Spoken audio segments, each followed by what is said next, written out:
Voilà, de retour pour la deuxième partie, toujours avec Franck Athènes, toujours dans... Bah alors là, d'habitude, je dis qu'on voyage sur l'Everest, mais là, on est parti sur Mars, on est en route vers Pluton, là.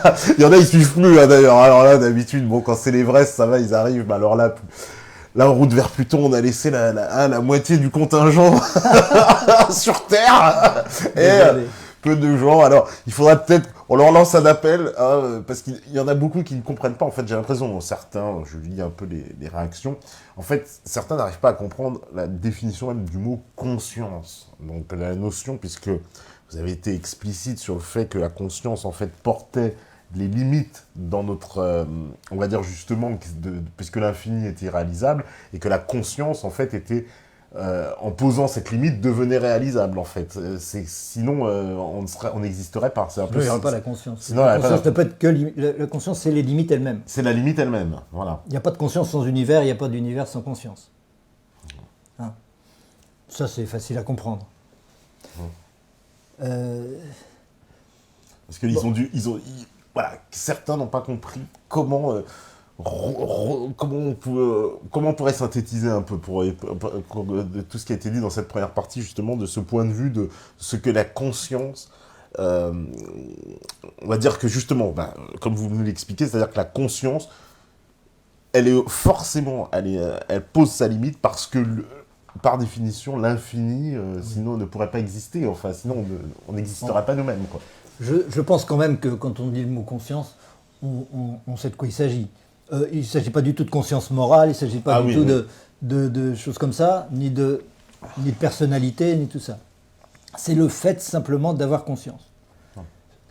Ça doit être le fameux possible de Descartes, de comprendre. Quoi. Voilà. Ah oui, je suis, je pense, il y a quelque chose qui pense, il y a quelque chose qui perçoit les choses, quelque chose qui souffre. Je ne peux pas douter que je existe. Oui, et puis c'est justement ce processus qui a des sensations, qui a des ressentis, qui a des états de conscience. C'est ça la conscience. C'est l'essence de notre être. Et il ne s'agit pas de prendre le mot conscience dans un sens plus terre à terre, en disant mais c'est le fait d'avoir conscience. J'ai conscience d'un univers, je sais ce que ça veut dire. J'ai conscience d'un univers, point. Donc c'est le processus même de conscience dont on parle. Même si, dans la conscience, alors, puisque ça fait... Là, je suis obligé de faire appel à mon imagination, dans ma conscience, et dans cette imagination, je ne peux pas y représenter l'infini, en fait. L'infini, c'est... Non, on peut pas. C'est irreprésentable, l'infini. Bah oui. Parce que même quand je pense à l'univers, je suis obligé de me le faire fini. Je ne peux pas me le faire infini. Rien qu'en y pensant, je lui pose déjà des limites. Oui. Tous les univers sont parfaitement définis. Mon univers est parfaitement défini, ton univers est parfaitement défini, ainsi de suite. Il n'y a pas d'univers flou ou intermédiaire. Tous les univers sont bien spécifiques. Et la conscience connaît, vit chacun de ces univers en même temps. La conscience. La conscience. Parce que, évidemment, on a toujours l'impression qu'il y en a une personnelle. Mais il y a pas la conscience n'est pas personnelle. La personne est un objet de conscience. J'ai conscience de ma personnalité, j'ai conscience de mon corps, j'ai conscience de mes pensées, j'ai conscience de mes sentiments, j'ai conscience de tout ça. Donc j'ai conscience de ma personnalité. C'est pas la même chose, la conscience et la personnalité. Évidemment, on a toujours tendance à mélanger les deux, à confondre les deux. C'est pas facile du tout. C'est la différence qu'on fait entre le moi et le soi, en réalité. Et la distinction entre le moi et le soi, c'est fondamental. Il n'y a pas de connaissance possible, il n'y a pas l'évolution spirituelle commence quand on est capable de distinguer moi et soi. Qu'est-ce que ça veut dire, distinguer moi et soi ? Eh bien, moi, c'est ce à quoi soi s'identifie. Soit le je suis, le fait de dire je suis, s'identifie à Franck, avec tout son passé qu'il imagine, ses mémoires, toutes ses personnalités, toutes ces limites qu'il se donne maintenant, et donc l'univers qui va avec, cela, c'est le je suis ou le soi qui se donne cet ego et qui a conscience de cet ego. Ce sont deux choses parfaitement distinctes. Et c'est très important d'arriver à les distinguer. Mais on n'arrive pas du jour au lendemain. C'est quelque chose d'extrêmement délicat. Dans l'Antiquité, dans les écoles de philosophie anciennes, avant les aspirants étaient triés sur le volet pour être sûrs qu'ils allaient pouvoir faire ce travail. Et il leur fallait des années de méditation pour arriver à distinguer les deux. On disait à ce moment-là, ce sont des initiés. Parce qu'ils arrivaient à s'identifier au je suis, à la conscience, et pas à leur personnalité. Moins à leur personnalité. On s'identifie toujours à sa personnalité, mais ils savaient distinguer les deux. Ils savaient être observateurs de leur personnalité. C'est ça le plus important. Quand on est observateur de sa personnalité, on est observateur en même temps de l'univers qui va avec, et on ne les sépare pas. Et toute l'évolution spirituelle part de ça. Mais bon, on n'est pas obligé de brûler les étapes. Tout le monde ne veut pas ou n'a pas. C'est pas forcément le moment pour tout le monde de penser de cette façon-là. Est-ce que certaines civilisations, alors je vais reprendre encore mes Amérindiens, mais qui avaient une conscience du tout aussi, qui ressemble beaucoup en fait à la définition, en tout cas que vous en avez donnée, est-ce qu'on peut dire que justement ils étaient plus proches de cette définition que finalement notre civilisation, on va dire européenne, occidentale, qui est, alors là pour le coup, en tout cas depuis 200 ans, complètement axée sur la matière, et que Absolument. la matière. Oui. Mais c'est très important de faire cette expérience d'attachement complet à la matière. C'est une expérience spécifique que vit notre civilisation, et aucune autre civilisation n'a pu le vivre à ce point-là. Oui. Donc ça fait partie de l'évolution de l'humanité. Il faut aller au bout de cette conscience matérielle, avec toutes les conséquences dramatiques que ça a. Ouais. L'exploitation de la planète, l'exploitation des animaux, tout ce qui fait que, tout ce qui montre à quel point on ne croit qu'à la matière. Mais il n'empêche que c'est une étape qui passera. Et les Amérindiens dont vous parlez, ce sont des civilisations parmi les plus anciennes de la Terre. C'est-à-dire que il y a des civilisations amérindiennes qui sont les mêmes, strictement les mêmes, avec les mêmes lois, les mêmes modes de fonctionnement depuis 125 000 ans. C'est les seuls. Toutes les autres civilisations de la Terre sont beaucoup plus jeunes que ça. Il y a des civilisations sur... même les civilisations hindoues qui ont écrit les Védas, etc., sont beaucoup plus jeunes que ça. Ça n'a rien à voir.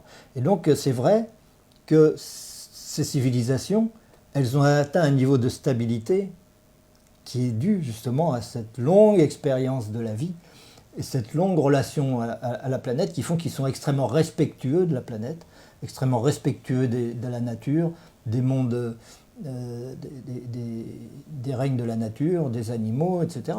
Est-ce qu'on peut expliquer, là aussi, pour rester dans le sujet, mais comprendre un peu plus loin, par exemple, est-ce que, justement, toujours dans ce même exemple, l'Européen qui arrive dans ce monde où l'état de conscience, justement, de ces Amérindiens est complètement différent, finalement, de son état de conscience, est-ce que c'est pas pour ça qu'il y a incompréhension et clash, j'ai envie de dire, entre les deux, parce qu'ils sont dans des états, limite dans des univers différents, finalement. Ouais. Oui, en réalité, c'est un clash à sens unique, parce que eux n'ont rien contre nous, mais nous faisons tout pour les faire disparaître.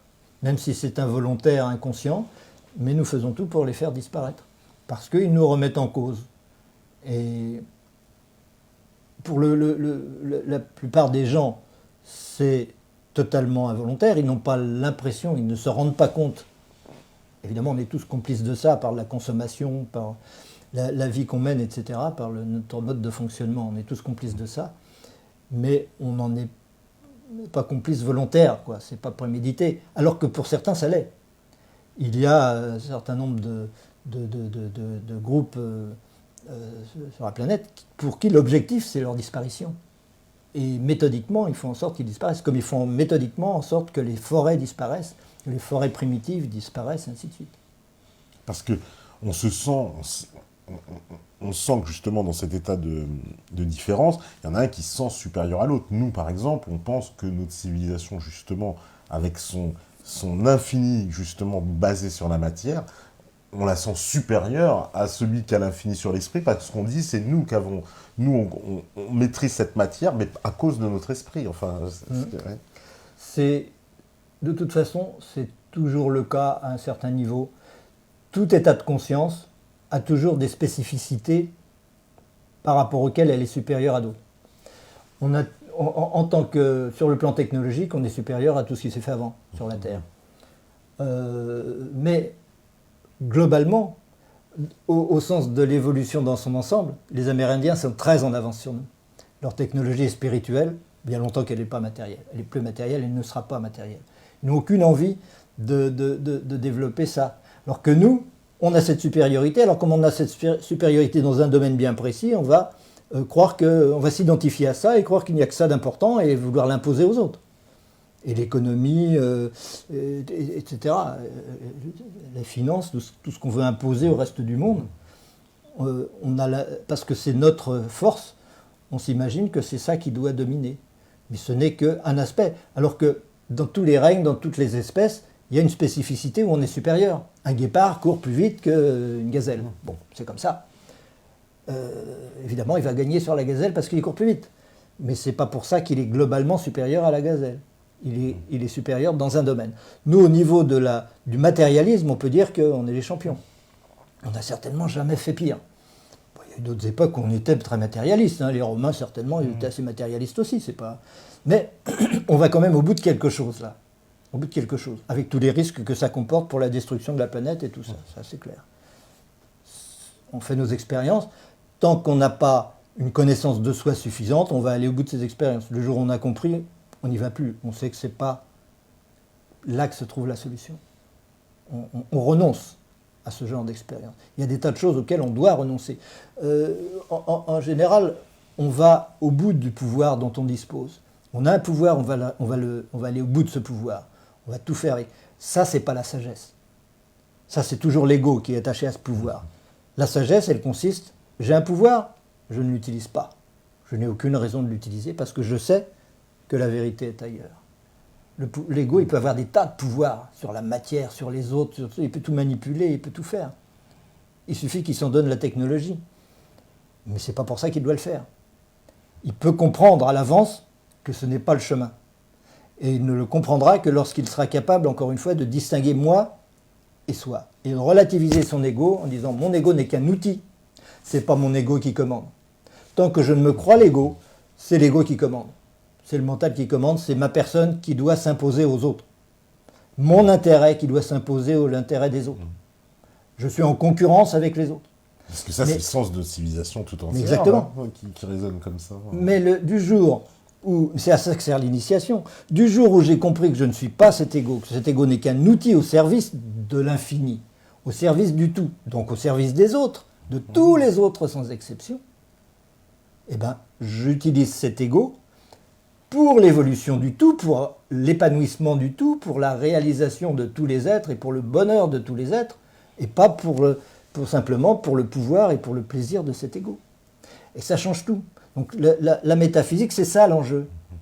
Comprendre, travailler la métaphysique, méditer la métaphysique et comprendre ce que c'est que soi, ce que c'est que la relation à l'univers, ce que c'est que l'univers, ce que c'est que la matière et tout ça, ça change tout.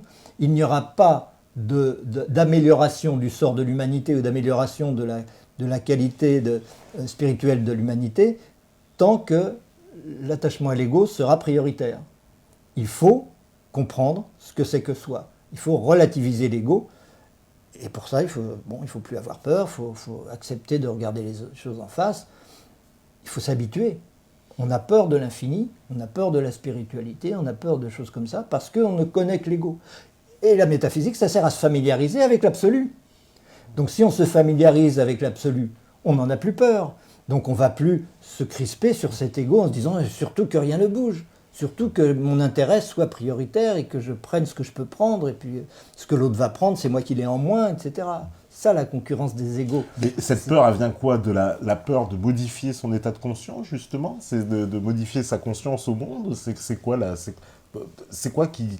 justement qui explique cette peur?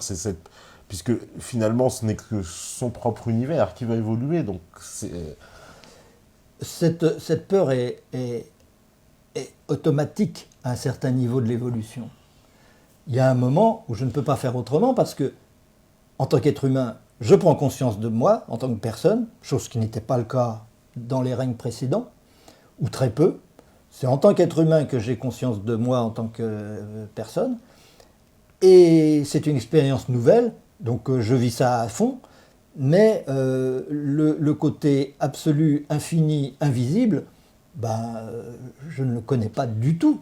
Et comme ça fait partie de cet infini que je rejette, ou que spontanément il est rejeté involontairement, mais ma conscience me délimite à quelque chose, à une personne. Donc pendant un certain temps, j'ignore là où je vais, je ne sais pas où je vais, je ne sais pas pourquoi je suis là, ma vie n'a pas de sens, donc elle n'a d'autre sens que la vie personnelle, la vie égotique. Donc tant que je n'ai pas connaissance du but qui crée l'énergie, du but qui me tire en avant et du fait que je suis l'évolution elle-même et non pas une étape de l'évolution. Franck est une étape de l'évolution, mais je ne suis pas Franck, je suis l'évolution elle-même qui passe par Franck, qui passe par Patrick, qui passe par tout le reste, qui est passé par plein de choses, et qui passera par d'autres choses. Et c'est cela que je dois privilégier et pour cela que je dois vivre, agir, travailler. Et donc au profit de l'infini, au profit du tout, et pas au profit de mes limites. C'est là qu'est l'enjeu, c'est ça le plus important. Mais tant que j'ignore absolument quel est le but, d'où je viens, où je vais, pourquoi j'ai pas compris l'infini, quoi, que j'ai pas compris l'absolu, que j'ai pas compris là où je vais, eh ben c'est normal d'avoir peur. C'est normal d'avoir peur. Il n'y a pas à culpabiliser de ça.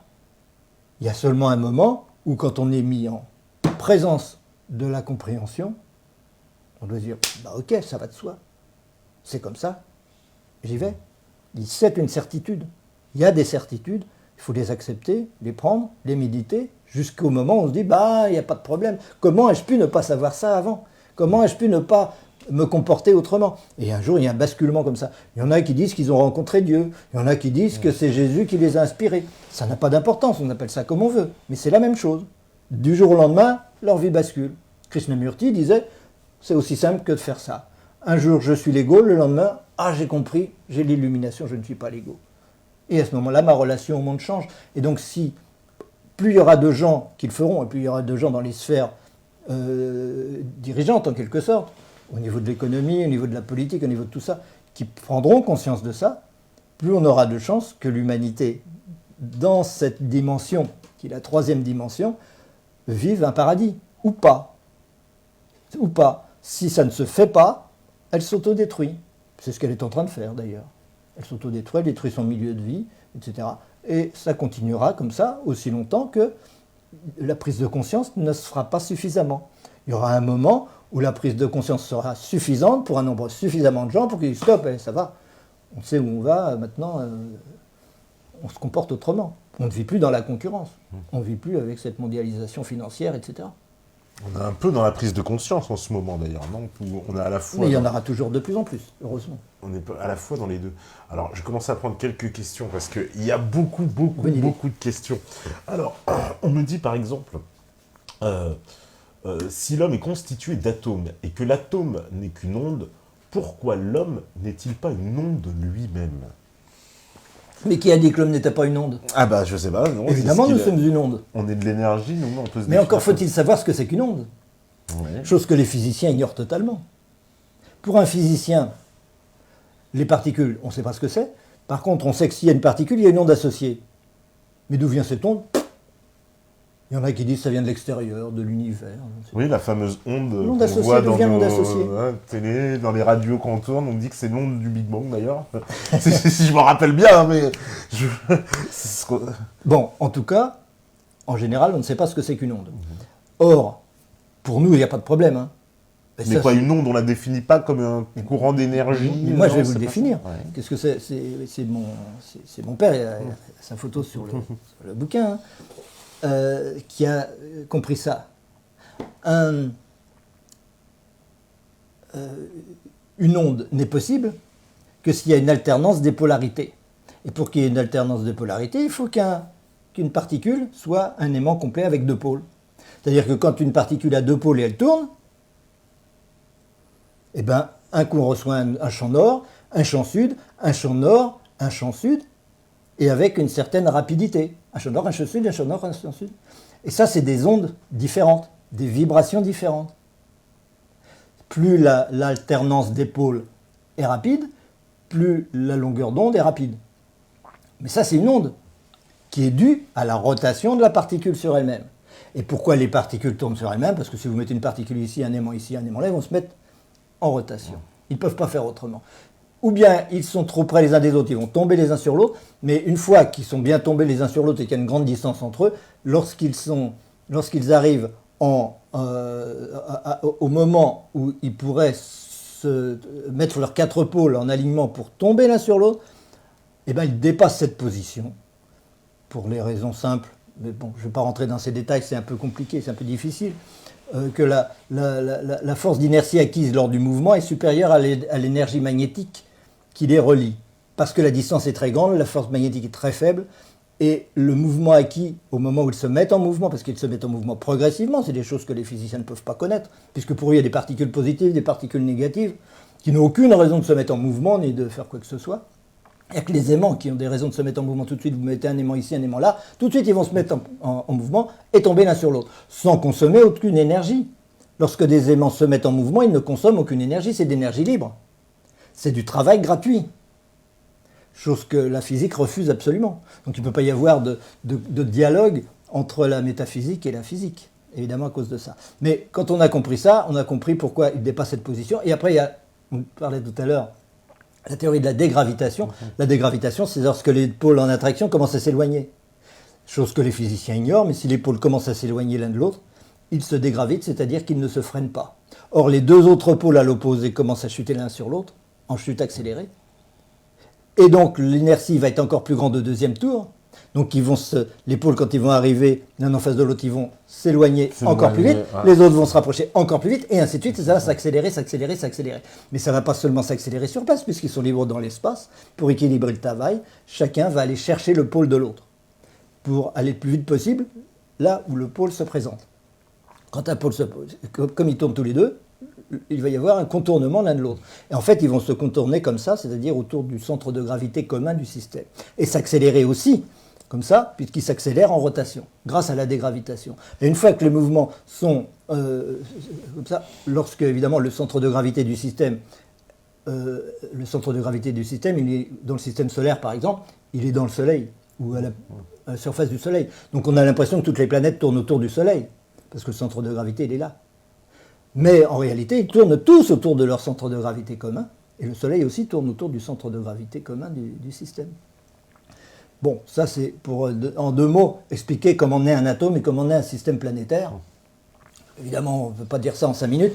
Ouais. Ça vaut la peine d'étudier ça. Il faut des années il a fallu des années de recherche pour comprendre ces choses-là, et souvent il faut aussi des années pour l'assimiler totalement.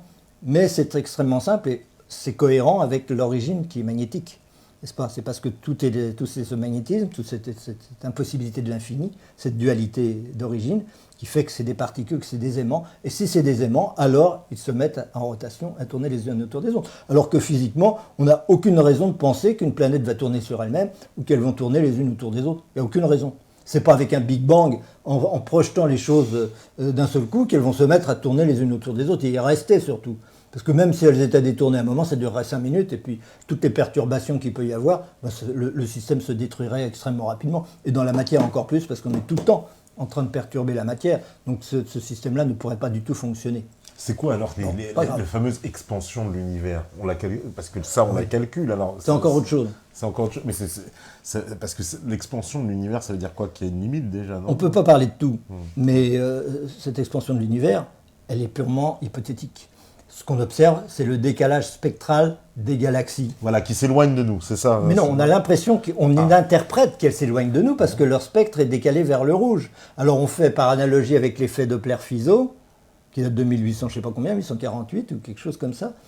Par analogie, on se dit, si leur spectre visuel est décalé vers le rouge, ça veut dire que les ondes s'allongent, alors que si elles étaient décalées vers le bleu, ça voudrait dire que les ondes se raccourcissent. Enfin, c'est un peu compliqué d'expliquer ça.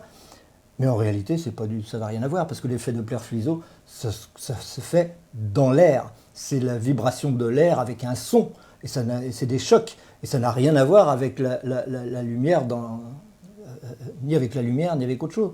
Ce sont des interprétations, ce sont des pis-aller. On prend ça parce qu'on n'a rien d'autre à se mettre sous la dent. Et c'est toujours comme ça. On donne des noms, on invente des théories, les unes qui vont se solidifier les autres. C'est des châteaux de cartes théoriques, tout ça. Et le fameux bruit du Big Bang, là, le fameux onde, c'est pareil. On mais, mesure une onde, en fait, on a dit que c'était ça, c'est tout. Mais il y a une espèce en tout cas, l'expansion, c'est pas parce que le spectre est décalé vers le rouge que c'est une expansion.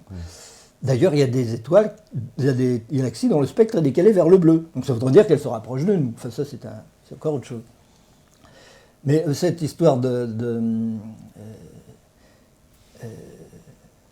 expansion de l'univers. Ouais. Oui, bon, l'expansion, c'est tout à fait autre chose. On ne peut pas détailler ça. On ne pourrait pas convaincre une assemblée de choses comme ça en 2 minutes. C'est pas possible. Les ondes aussi, la fameuse onde qui traverse... Alors, le bruit de fond de l'univers. Voilà. Comment l'univers pourrait-il ne pas avoir cette lueur de fond? Et même qui n'est pas égale. C'est pas possible. Vous savez, le ciel n'est pas noir du tout. Le ciel est blanc. Et je vous dis pourquoi le ciel est blanc. Parce qu'on le voit noir tant qu'on ne voit pas les étoiles. Quand on commence à regarder le ciel très loin avec des forts instruments, on voit beaucoup plus d'étoiles qu'on en voit à l'œil nu. Donc il est déjà beaucoup moins noir. Mais si on avait des instruments suffisants pour voir à l'infini dans toutes les directions, forcément à un moment ou à un autre, on toucherait une étoile. Donc partout il y a des étoiles. Et donc le ciel est totalement blanc et pas du tout noir en réalité. Il n'est vu blanc que parce qu'on ne le voit pas. On ne voit que quelques étoiles. Parce que notre vue est limitée. Mais oui.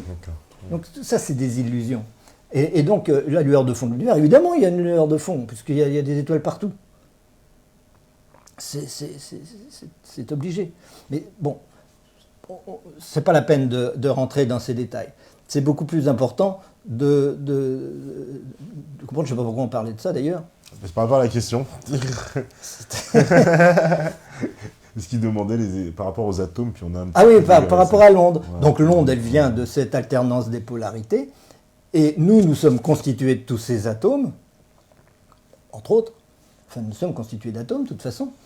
Et notre façon de fonctionner aussi correspond à une certaine relation à l'infini.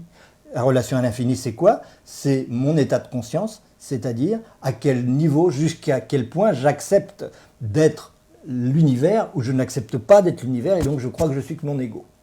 Et donc cette relation-là, c'est une vibration aussi. C'est une façon de fonctionner qui est une onde. Et je suis globalement cette vibration. C'est pour ça qu'il y a des atomes crochus entre des gens, il y a des gens qui s'entendent très bien, qui se comprennent très bien, d'autres pas du tout. Parce qu'ils n'ont pas la même vibration. Et les familles d'âmes qui se réunissent, on en parlait tout à l'heure, c'est des gens qui ont des vibrations semblables, qui ont une compréhension. En plus, on le sait très vite, ça, quelqu'un, si on ne s'entend pas, il y a une espèce de. C'est immédiat. D'ailleurs, on se recherche, même si c'est inconscient, on finit par se trouver. Et c'est cela qui fait que un jour ou l'autre, on rencontre les gens avec qui ça va coller. Et ces gens-là, c'est avec eux qu'on va constituer un corps, parce qu'il faut avoir une longueur d'onde identique.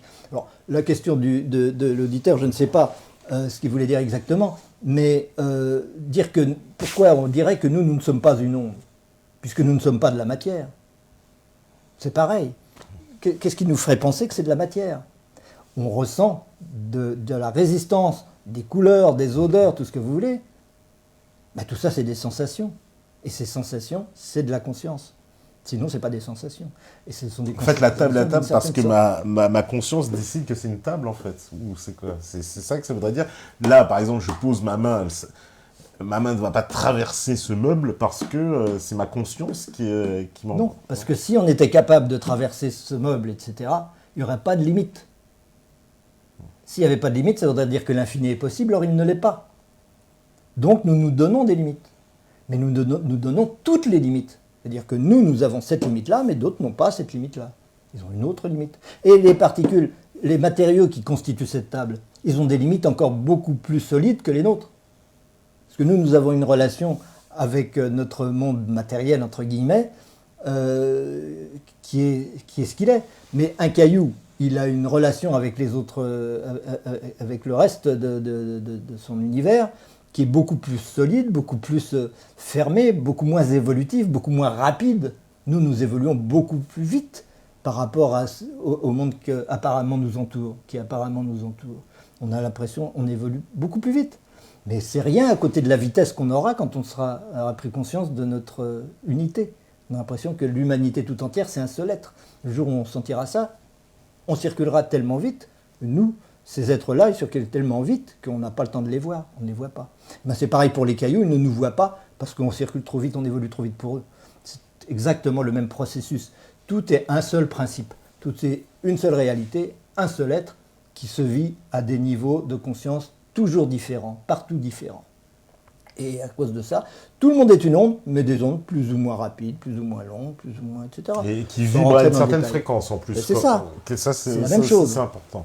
C'est la même chose. Alors, je ne sais pas si tout ça est clair, mais enfin, j'essaye d'être aussi concis que possible, mais c'est tellement concis que c'est un peu compliqué. Alors, justement, on me dit, bonjour, monsieur Hatem, pensez-vous qu'une conscience unique et anime tous les êtres conscients de l'univers, un peu comme le microprocesseur d'un ordinateur qui anime tout un tas de programmes, la conscience est-elle Dieu? Alors, je dis non. On peut l'appeler comme ça, on peut considérer que c'est ça. Mais je dirais, il n'y a pas une conscience globale. Il y a une conscience qui ne se vit qu'à travers chacun d'entre nous. Il n'y a pas de conscience globale en plus, je veux dire. Il n'y a pas une conscience qui aurait conscience de chacun d'entre nous, comme on pourrait le penser pour Dieu. C'est pas ça dont je parle. C'est souvent ça dans les religions, on pense à une conscience supérieure au-dessus de la conscience. C'est ça. Finalement. Et moi, ce que j'explique, c'est que cette conscience infinie, c'est le but, mais pas du tout une réalité effective. C'est ce vers quoi nous allons. Autrement dit, Dieu est le but de l'univers et non pas son origine. Dieu est le but de l'homme. L'homme est là pour réaliser Dieu. Il n'est pas là parce qu'il serait tombé de Dieu. Parce qu'il serait... on y va. Le fait d'être conscient montre qu'on ne peut pas être infini. C'est notre limitation. Si on pouvait être infini, on ne serait pas là. Oui. Si Dieu était possible, on ne serait pas là. Il serait point. Pourquoi il aurait besoin de nous? Il n'aurait pas besoin de nous. Nous avons besoin, nous sommes là parce que nous sommes nécessaires à la réalisation progressive de l'infini. Et c'est pour ça que nous évoluons, et c'est pour ça qu'il y a le temps, c'est pour ça que la vie change tout le temps, qu'on a toujours des nouvelles expériences, etc. Et c'est sans fin. C'est pour ça que la conscience est éternelle. Parce que la recherche de l'infini est éternelle. On n'atteint jamais. Parce que l'infini est une nécessité, mais n'est pas une réalité. C'est extrêmement simple, en fait. Ça demande quand même, évidemment... Ça veut dire que... Et donc, je peux dire que l'esprit, vraiment, je suis vraiment... Finalement, je suis qu'une onde. J'en viens, je pense, aux Indiens qui parlent de réincarnation. Donc là, c'est une onde qui... Oui, parce que cette onde, elle existera toujours. Comme le nombre 24 existera toujours. Voilà, ouais. C'est pas parce que demain, je vais me dire « Ah ben, je suis le 25, je suis plus le 24 » que le 24 aura disparu. Quelqu'un d'autre vivra le 24. La même conscience continuera de vivre le 24. Mais ce sera plus d'actualité. Je ne vivrai plus le 24, je serai le fait de vivre le 25. Alors je peux dire c'est de la réincarnation. Bah oui, on peut le dire, bien sûr, il n'y a qu'une énergie. Donc de toute façon, à partir du moment où il n'y a qu'une seule énergie, tout est réincarnation, toujours de la même énergie. Mais cette énergie a toujours des limites, une vibration spécifique, parce qu'il n'y a pas de vibration infinie. Il n'y a pas d'énergie infinie. Il n'y a pas de vitesse de la lumière infinie. Ça ne veut rien dire. Une vitesse n'est pas infinie. Si c'est une vitesse, c'est qu'elle est limitée. C'est qu'elle est limitée. Ben oui. Et si c'est une énergie, c'est qu'elle est limitée. Si elle n'est pas limitée, ben c'est plus une énergie. Ça veut dire qu'elle a atteint son but. Il n'y a pas d'énergie. Et ben, c'est pour ça que nous sommes tous l'incarnation, la réincarnation perpétuelle de la même conscience, qui va toujours vers son but. Donc évidemment, on a aussi l'impression que j'étais un jour le 24, demain je vais être le 25, après je vais être le 26, etc. On dit « Ah ben c'est moi ». Ben oui, mais à chaque fois j'ai changé d'ego.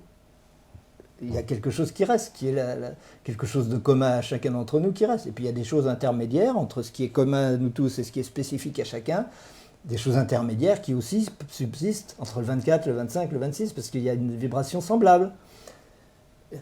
C'est ça c'est ça qui fait qu'on est toujours là. Alors, on veut dire aussi, dans la mesure où l'univers serait issu d'un seul point, ne faut-il pas imaginer qu'il n'existe en réalité qu'une seule particule primordiale qui s'est presque infiniment différenciée pour engendrer tout l'univers?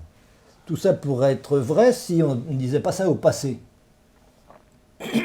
Parce qu'il n'y a aucune raison de penser que tout ça se passe dans le passé. C'est dans l'instant présent que ça se passe. C'est dans l'instant présent que l'infini est nécessaire. C'est dans l'instant présent que cet infini est impossible. C'est donc dans l'instant présent que se créent les particules, que se crée tout l'univers. À chaque instant, tout l'univers se crée et se recrée. C'est pour ça qu'on appelle notre théorie la théorie de la création perpétuelle. Parce que la création est perpétuelle. Il n'y a aucun problème pour ça, puisque ce n'est pas de la matière. Ce n'est pas de la matière, c'est de la conscience.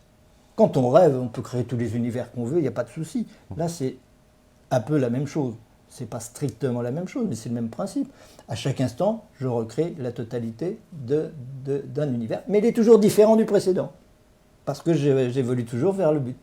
Je ne peux pas m'arrêter d'évoluer. Je ne peux pas à 2 instants avoir le même univers. C'est impossible. Ce qui prouve qu'il n'y a pas d'univers. Et donc, qu'est-ce que je disais exactement ? Par rapport à La question, c'était... La question, en fait, c'est que, est-ce que l'univers, l'origine de l'univers, est-ce que tout avait commencé à un seul, oui. Voilà, en un seul point, un seul point avec une seule particule. Voilà, une seule particule. Il y a un seul point opposé à l'infini, c'est la conscience. Mais c'est maintenant, c'est pas dans le passé. Et cette conscience unique ne peut pas rester simplement le zéro opposé à l'infini. Il est obligé de s'identifier à quelque chose, parce que sinon, il serait infini. Il n'y aurait pas de... Je ne vais pas rentrer dans tous ces détails, c'est très difficile. Mais la conscience ne peut pas ne pas s'identifier à quelque chose, sinon elle serait infinie. Ouais. Sinon l'infini serait réalisé, il n'y aurait pas de conscience. Et donc, le fait qu'il n'y en ait qu'une, c'est vrai. Simplement, ce n'est pas dans le passé. On n'est pas descendu d'une particule unique pour petit à petit arriver à des particules multiples.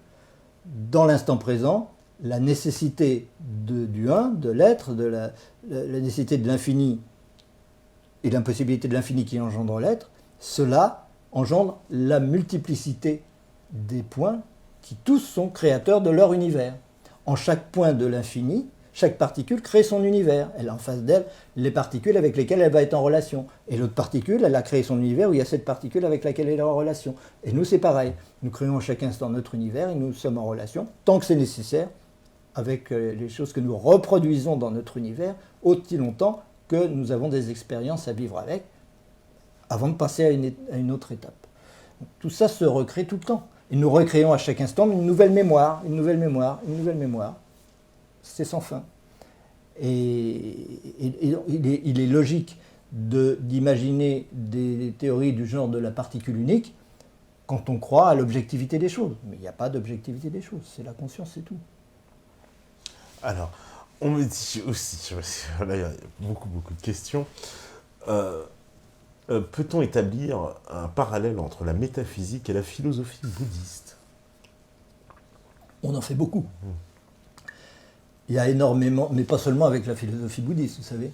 C'est vrai qu'au niveau de la pratique au quotidien, du mode de vie, des relations avec les autres, ça ressemble beaucoup au bouddhisme, puisqu'il y a cette philosophie, cette acceptation des autres, et aussi ce respect des autres dont on a besoin autant qu'ils ont besoin de nous. Et on est là pour les aider à se réaliser.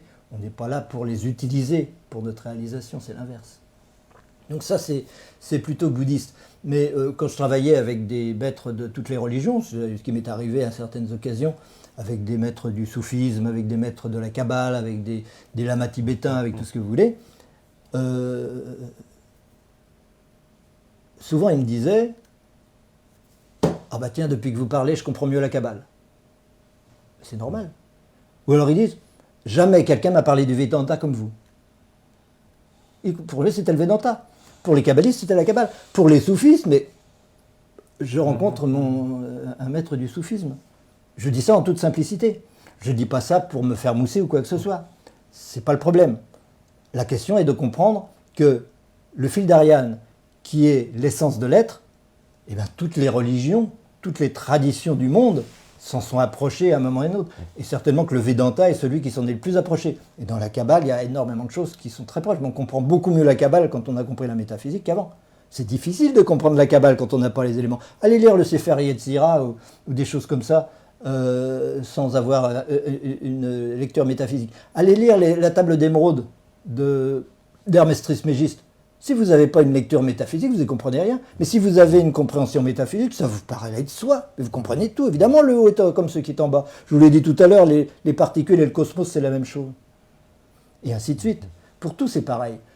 Toutes les traditions du monde sont des façons différentes d'atteindre, de s'approcher de la vérité. Et celle-ci en est une autre. Elle est moderne. La seule différence, c'est qu'elle est moderne et qu'elle va un petit peu plus loin, évidemment. Mais un autre jour, d'autres iront encore un petit peu plus loin, puisque de toute façon, c'est infini. Il n'y a pas de connaissance infinie. Il n'y a pas de compréhension infinie et absolue. Ce sera toujours une progression. Donc, ce que je raconte ce soir, il y a des gens qui disent « Ah, c'est génial, c'est ce que j'ai toujours pensé, je n'ai jamais réussi à me le formuler. » Ok, super. Il y en a d'autres qui disent « Je ne comprends rien, c'est un charabia, invraisemblable, insupportable. » Oui, mais il y aura un moment où on se dira c'était tout à fait vrai ce qu'il a raconté, mais maintenant on a dépassé ça. Peut-être dans 100 ans, dans 1000 ans, j'en sais rien, peu importe. Mais c'est pour ça d'ailleurs que c'est difficile à communiquer. Mais comme les religions aussi, toutes les traditions ésotériques sont difficiles à communiquer. C'est pour ça qu'on a écrit des mythes, on a écrit des histoires pour essayer de faire passer des principes qu'on n'arrive pas à déjà à se formuler soi-même correctement, mais alors après pour les communiquer c'est encore plus difficile.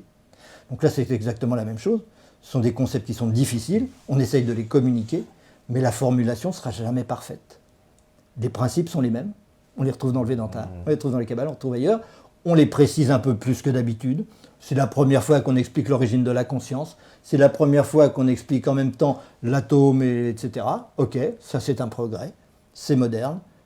Mais demain, on en fera des choses encore mieux et on dira les choses, quelqu'un d'autre, peut-être parmi les gens qui nous écoutent, sortira les choses d'une façon beaucoup plus intelligente et beaucoup plus claire. Et on dira, bah ça y est, l'humanité a encore progressé, c'est super. On ne fait que ça, de toute façon. Et comme on est là pour se comprendre. Elle tend vers l'infini, donc ça va forcément évoluer, mais ça ne s'arrêtera sans arrêt. Ouais. Oui. Mais c'est ça qui est passionnant. Eh ben, on va faire la deuxième petite pause. Normalement, la régie, elle est prête, c'est bon. Non, je crois pas. Si, c'est bon. Eh ben, on fait la pause et puis on revient juste après. Et puis consacrer encore aux questions. De toute façon, là, il y a de quoi faire. Vous, la régie. Quel courage.